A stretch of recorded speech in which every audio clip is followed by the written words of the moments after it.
Welcome to നൗറാസ് kitchen. ഇന്ന് നമ്മൾ ഉണ്ടാക്കാൻ പോകുന്നത് ഇടിച്ചക്കയും അതുപോലെ തന്നെ പച്ച വാഴക്കയും ചേർത്തിട്ടുള്ള ഒരു എലിശ്ശേരിയാണ്. ഇത് നല്ല ടേസ്റ്റ് ആയിട്ടുള്ളൊരു എലിശ്ശേരിയാണ്. നമ്മളിന്നൊരു നാടൻ ഡിഷിലേക്കാണ് നമ്മൾ പോയിട്ടുള്ളത്. നാടനായിട്ടുള്ള രൂപത്തിൽ നല്ല ടേസ്റ്റോടു കൂടി എങ്ങനെ ഇടിച്ചക്ക കൊണ്ട് ഇത് തയ്യാറാക്കിയെടുക്കാമെന്നാണ്. ഇടിച്ചക്ക വെച്ചിട്ട് പലരും പല രൂപത്തിൽ എലിശ്ശേരി ഉണ്ടാക്കുന്നുണ്ട്. പക്ഷെ ഞാനിവിടെ ഇടിച്ചക്ക വെച്ചിട്ട് ഇടിച്ചക്കയുടെ കൂടെ ഒരു പച്ച നേന്ത്രക്കായ കൂടെ ചേർത്തിട്ടാണ് ഉണ്ടാക്കുന്നത്. അതിനായിട്ട് ഞാനിവിടെ ഒരു മീഡിയം സൈസിലുള്ള ഇടിച്ചക്ക എടുത്തിട്ടുണ്ട്. ആ ഇടിച്ചക്ക ഇതുപോലെ റൗണ്ടാക്കി കട്ട് ചെയ്യുകയാണ് ചെയ്യുന്നത്. അതിൻ്റെ നെറ്റ് ഭാഗം ആദ്യം കളഞ്ഞ ശേഷം വീഡിയോയിൽ കാണുന്ന പോലെ ഇങ്ങനെ റൗണ്ടാക്കി കട്ട് ചെയ്തെടുക്കുകയാണ് ചെയ്യുന്നത്. ഞാൻ ഈ ഇടിച്ചക്കയുടെ ഫുള്ള് ഭാഗം എടുത്തിട്ടില്ല, ഒരു പകുതി മുക്കാൽ ഭാഗത്തോളം എടുത്തിട്ടുള്ളൂ. ബാക്കി വരുന്ന ഭാഗം ഞാനവിടെ മാറ്റി വെക്കുന്നുണ്ട്. കാരണം അതിലേക്ക് നമ്മൾ ആ പച്ചക്കായും കൂടെ ചേരുമ്പോൾ ഒരുപാട് കണ്ടന്റ് ഉണ്ടാവും ഉണ്ടാക്കിയെടുക്കുന്നത്. ഈ ഒരു രൂപത്തിലാണ് ഞാൻ അരിഞ്ഞെടുക്കുന്നത്. ഇതുപോലെ നമ്മൾ റൗണ്ടാക്കി അരിഞ്ഞെടുത്താൽ പെട്ടെന്ന് നമുക്ക് അതിൻ്റെ മേൽഭാഗത്തുള്ള ആ തോലും കളഞ്ഞിട്ട് അരിഞ്ഞെടുക്കാനായിട്ട് എളുപ്പമായിരിക്കും. അപ്പോൾ ഇതിൻ്റെ ഈ ഒരു കാണുന്ന പോർഷൻ ഞാൻ എടുത്തു വെക്കുന്നുണ്ട്. ഇനി ഇതുപോലെ അതിൻ്റെ നടുവിൽ കൂടെ കട്ട് ചെയ്തെടുക്കുകയാണ് ചെയ്യുന്നത്. ഇടിച്ചക്ക പിന്നെ പല ആളുകൾക്കും വൃത്തിയാക്കിയിട്ട് എങ്ങനെയാണ് ഉണ്ടാക്കുക എന്നുള്ളതൊക്കെ അറിയണ്ടാവും. എന്നാലും ഞാനൊരു ഈസി ആയിട്ടുള്ള രീതിയിൽ ചെയ്യുന്ന രൂപമാണ് കാണിക്കുന്നത്. പെട്ടെന്ന് തന്നെ നമുക്ക് അതിൻ്റെ തൊലി ഇളകി പോരാനും പെട്ടെന്ന് അരിഞ്ഞെടുക്കുന്ന രൂപമാണ് കാണിക്കുന്നത്. അപ്പോൾ ഇങ്ങനെ റൗണ്ടിൽ കട്ട് ചെയ്തിട്ട് ഇതുപോലെ നടുക്ക് കട്ട് ചെയ്ത് കൊടുത്തു കഴിഞ്ഞാൽ ഇങ്ങനെ നമുക്ക് തൊലി ഇളകി കിട്ടുന്നതാണ്. ഈ ഒരു രൂപത്തിലാണ് ഞാൻ ഇടിച്ചക്ക എല്ലാം റെഡിയാക്കി എടുക്കുന്നത്.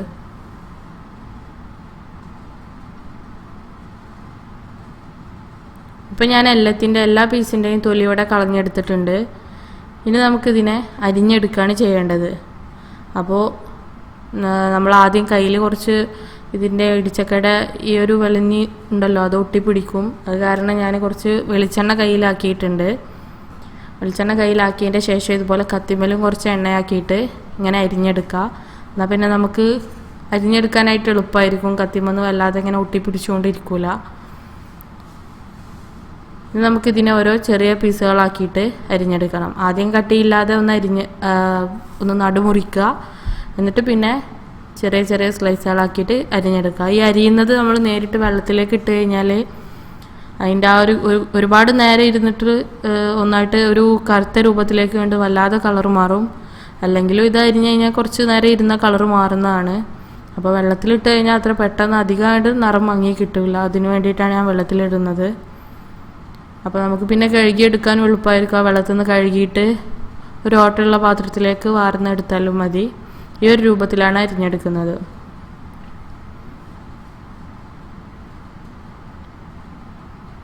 അപ്പോൾ നമ്മുടെ ഇടിച്ചക്ക ഇവിടെ ഫുള്ള് കഴുകി വാരി വെള്ളമൊക്കെ കുതിർത്തി എടുത്തിട്ടുണ്ട് ഞാൻ. ഇനി ഞാൻ ഈ ഒരു വലുപ്പത്തിലുള്ള നേന്ത്രക്കാഴയാണ് ഇതിലേക്ക് യൂസ് ചെയ്യുന്നത്. ഇതിനെയും കൂടെ നമുക്ക് അരിഞ്ഞെടുക്കാം. അപ്പോൾ അതിനായിട്ട് അതിൻ്റെ നെട്ടുഭാഗവും രണ്ട് സൈഡും നമ്മൾ കളഞ്ഞിട്ടുണ്ട്.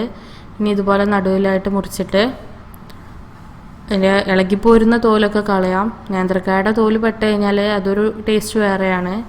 അത് പിന്നെ അങ്ങനെ നമ്മൾ ഇളക്കി കളയാറില്ല. മറ്റേ പൊണ്ണം കായ പോലത്തെ കായൊക്കെയാണ് നമ്മൾ തൊലി ഇളക്കി കളയാറ്. ഇനി ഞാനിതിലേക്ക് ഇത് മുറിച്ചിടുന്നത് കഞ്ഞിവെള്ളത്തിലേക്കാണ്. അതാവുമ്പോൾ നമുക്ക് ഈ വാഴക്കയിലുള്ള കറയൊക്കെ കണ്ട് മാറിക്കിട്ടിക്കോളും. പച്ചക്കായൽ നമ്മൾ ഈ കറയോട് കൂടി ഇട്ട് കഴിഞ്ഞാൽ ചിലപ്പോൾ നമ്മുടെ എലിശ്ശേരിക്ക് ആ ഒരു കറയുടെ ടേസ്റ്റ് വരും. അതുകൊണ്ടാണ് ഞാനിത് വെള്ളത്തിലേക്ക് ഇടുന്നത്. അപ്പോൾ അതിലുള്ള കറയൊക്കെ നമുക്ക് പെട്ടെന്ന് അതിന് ഇളക്കി കളയാൻ പറ്റും. അപ്പോൾ ആ കഞ്ഞിവെള്ളത്തിൽ നമ്മൾ കുറച്ച് ഉപ്പ് കൂടി ഇടുക. ഉപ്പ് കൂടി ഇട്ടിട്ട് ഇതുപോലെ അതിലേക്ക് അരിഞ്ഞിട്ടിട്ട് നന്നായിട്ട് കുറച്ച് നേരം വെച്ച ശേഷം നന്നായിട്ട് കഴുകി വൃത്തിയാക്കിയിട്ട് അതിന് കോരിയെടുത്താൽ മതി. എന്നാൽ പിന്നെ ഒട്ടും കറയില്ലാതെ നമുക്ക് കിട്ടും. ഒക്കെ കഴിഞ്ഞ് നമുക്ക് എലിശ്ശേരി ഉണ്ടാക്കി തുടങ്ങാം. അതിനായിട്ട് ഞാൻ കുക്കറിൽ വെച്ചിട്ടാണ് ഇത് തയ്യാറാക്കിയെടുക്കുന്നത്. അപ്പോൾ കുക്കറിലേക്ക് ഞാൻ ഈ ഇടിച്ചക്ക നമ്മൾ അരിഞ്ഞു വെച്ച ഇടിച്ചക്ക ഫുള്ളും കുക്കറിലേക്ക് ചേർത്ത് കൊടുക്കുകയാണ്. ആദ്യം ഇടിച്ചക്ക ഫുള്ള് ചേർത്ത് കൊടുത്തു. അപ്പോൾ നമ്മൾ ഇടിച്ചക്ക ഞാനിപ്പോൾ എൻ്റെ കുക്കറിൽ ഇപ്പോൾ അത് ഈ എടുത്തിരിക്കുന്ന കുക്കറിൽ ഫുള്ളായിട്ടായിരിക്കുന്നത്. പക്ഷെ അത് വെന്ത് കഴിഞ്ഞാൽ ഒന്ന് താന്നു പോവും. പിന്നെ ഞാനിതാ നേരത്തെ പറഞ്ഞ പോലെ തന്നെ കഴുകി കോരി വൃത്തിയാക്കിയെടുത്ത വാഴക്കയുണ്ട്, അത് അതിലേക്ക് ചേർത്തിട്ടുണ്ട്. അതുകൂടെ ചേർത്ത് കൊടുക്കുക. ഇനി നമുക്കിതിലേക്ക് പാകത്തിന് ഒരു 1/4 ടീസ്പൂണോളം മഞ്ഞൾപ്പൊടി ചേർത്ത് കൊടുക്കുന്നുണ്ട്. അതുപോലെ തന്നെ ഇനി ഇതിലേക്ക് പാകത്തിനുള്ള ഉപ്പ് ചേർത്ത് കൊടുക്കുക. നമ്മളൊരു ഏകദേശ പരുവം വെച്ചിട്ട് ഇപ്പോൾ ഉപ്പ് ചേർത്ത് കൊടുക്കുക. പിന്നെ ഉപ്പ് കമ്മി ഉണ്ടെന്നുണ്ടെങ്കിൽ നമ്മളത് വെന്തിട്ട് ഉടക്കുന്ന സമയത്ത് ചേർത്ത് കൊടുത്താൽ മതി.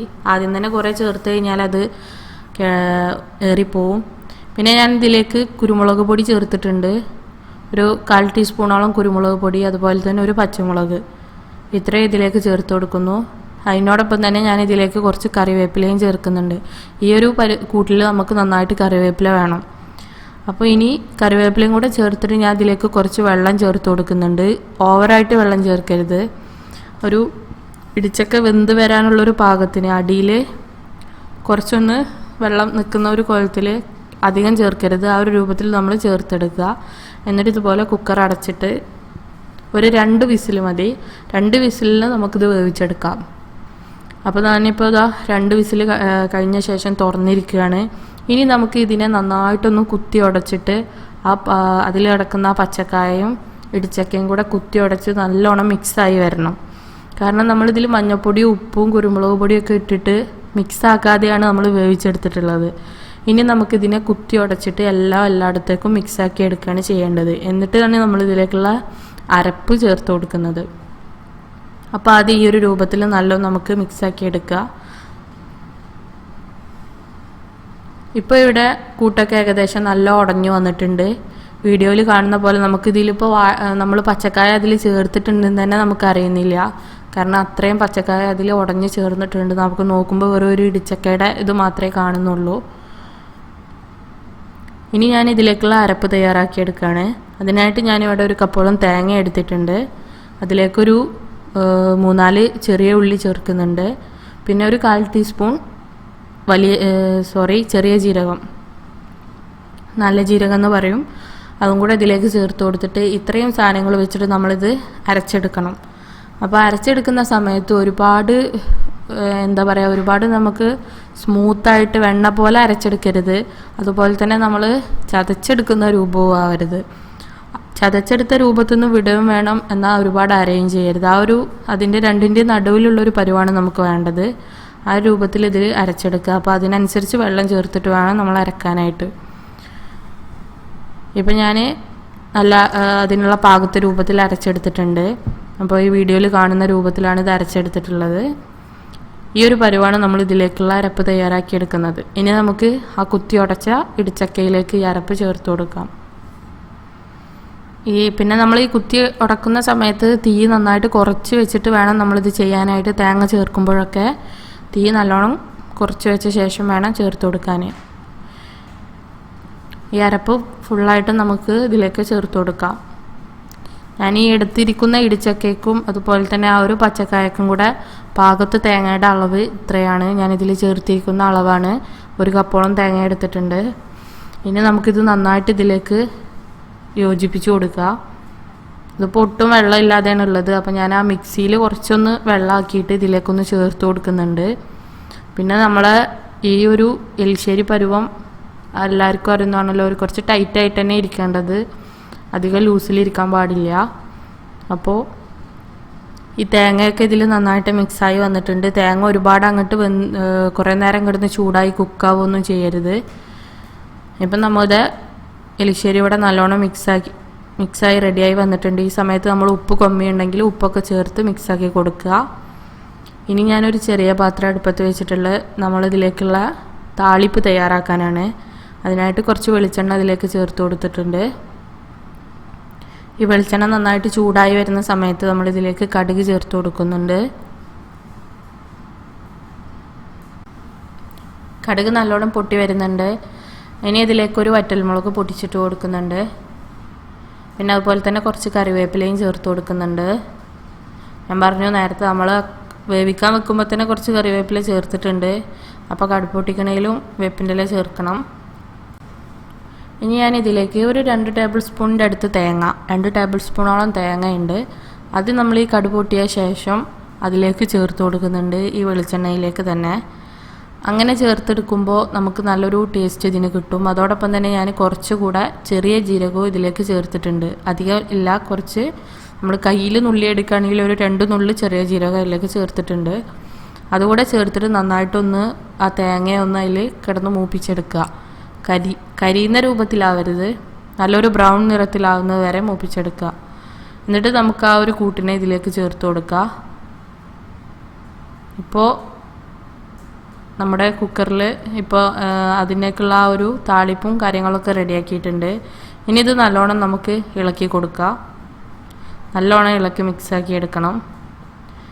ഈ ഒരു രൂപത്തിലാണ് നമ്മുടെ എലിശ്ശേരിയുടെ പരുവം. അപ്പം നമ്മൾ ഉപ്പും അതിലേക്കുള്ള എരിവും കാര്യങ്ങളൊക്കെ പാകത്തിനുണ്ടോ നോക്കുക. അപ്പോൾ എൻ്റെ എലിശ്ശേരി ഇവിടെ നന്നായിട്ട് പാകത്തിനുള്ള ഒരു രൂപത്തിൽ റെഡി ആയിട്ടുണ്ട്. അപ്പോൾ ഈ ഒരു രൂപത്തിൽ നിങ്ങളാരും തയ്യാറാക്കി നോക്കിയിട്ടില്ലെങ്കിൽ ഇതൊന്ന് ട്രൈ ചെയ്ത് നോക്കുക. എല്ലാവർക്കും നന്നായിട്ട് ഇഷ്ടപ്പെടും. പ്രത്യേകിച്ച് നാടൻ ഡിഷുകളൊക്കെ ഇഷ്ടപ്പെടുന്ന ആളുകൾക്ക് വളരെ ടേസ്റ്റ് ആയിരിക്കും ഇത്. ഇനിയിപ്പോൾ ഇത് ചോറില്ലെങ്കിലും എന്തെങ്കിലും ഒരു മുളകിട്ട മീൻകറിയുടെ കൂടെയൊക്കെ കഴിക്കാവുന്നതാണ്. അപ്പോൾ ഇത് ഇഷ്ടപ്പെട്ടെങ്കിൽ ലൈക്ക് ചെയ്യുക, ഷെയർ ചെയ്യുക, സബ്സ്ക്രൈബ് ചെയ്യുക. Thank you for watching.